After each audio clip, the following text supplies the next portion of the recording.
Hello from the exact same spot on the couch. I have moved, um, but I just find myself back here a lot. And I am wearing the exact same thing I wore yesterday, but I did put on pajamas to sleep. Um, I just haven't moved all that much, so it seems okay to wear the same clothes. Also, I've gotten like a lot of compliments on this sweater. It's like a very old man sweater. It's very cozy um, and comfortable and feels a little bit like a warm hug. So today, I live in a zoo. They're like chasing each other and it's really funny. So today is Methotrexate day. I took my Methotrexate after a decent breakfast, and I tried meloxicam for the first time. It hasn't really done anything yet, but I think it takes a little while to build up in your system. And now I do that a lot. I'm going to try not to click so much. I didn't know I did it until I was watching myself on this last video. It's kind of annoying. So I'm just feeling a little bit tired and like kind of run down. But luckily I don't have too much going on. I have a couple of appointments later on in the afternoon, but mostly I'm just going to rest and try and do some laundry and clean a little bit. Tomorrow I'm starting a podcast, and it should be coming out in March, where we shoot it, or I record it from my house, so I need to try and get the place a little bit cleaner before that, because we always have a guest. If it were just my co-host and our sound guy, then I would be less inclined to like try and get this place much cleaner than it is right now, because we're old friends and they know me and my tired ass. But I have to clean, and I'm doing laundry because this weekend I'm going on a sort of work trip thing out to South Texas with an organization that does a lot of work with refugees and immigrants. I probably shouldn't get into too many details about that, but that'll be a couple of days this weekend. So it's like really important that I just try and rest, because it's also a 5-hour drive from here, and that can be kind of hard on your body. And I also have family out there, so I'll be staying with my family, and I'm really excited to see them, especially one of my cousins who just had a little boy. I love babies, the smell of babies, so I'm excited for that. But yeah, it can also be a little bit tiring, like just all of that socializing and stuff.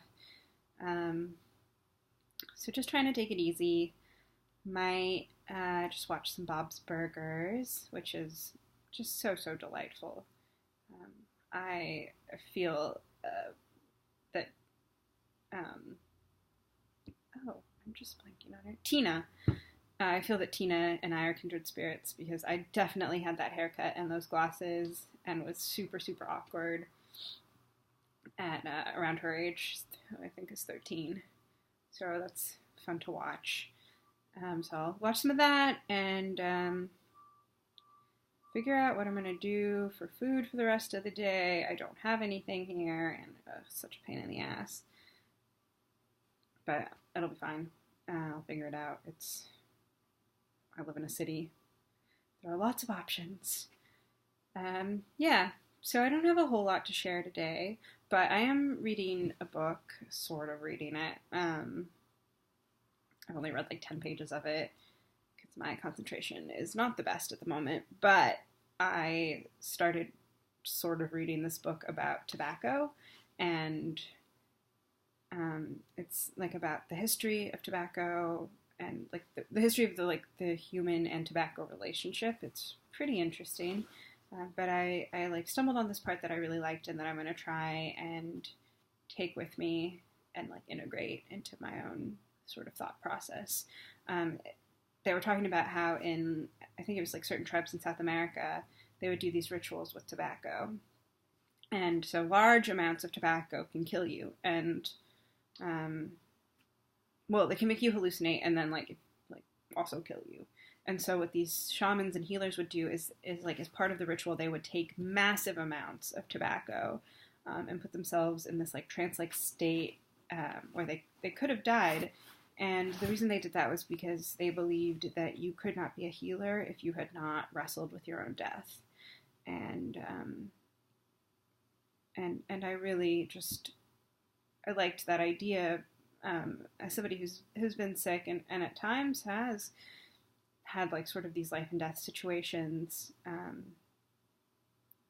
and who also is training to become a healer, I'm in school for social work, and one day hope to be a clinician.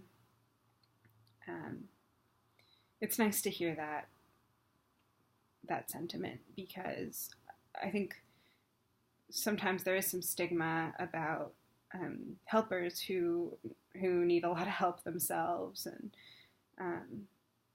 that somehow you're less than for having struggled or for being ill.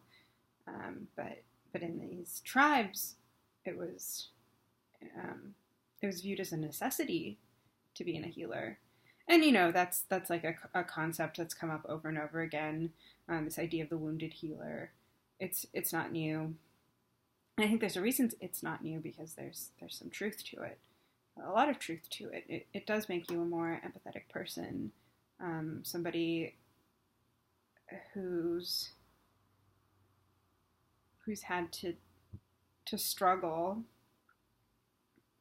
with their own existence and mortality. It does make you put things in perspective and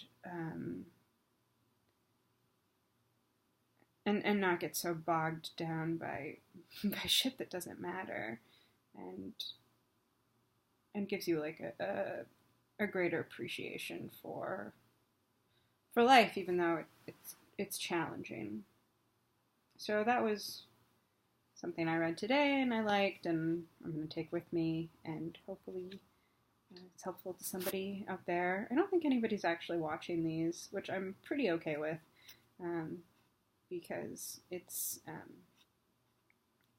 pretty not well done. Lots of umming and stuff, but hopefully I'll get better at this, and have a great rest of your day. Nobody, Boyd, Ale. Okay, bye.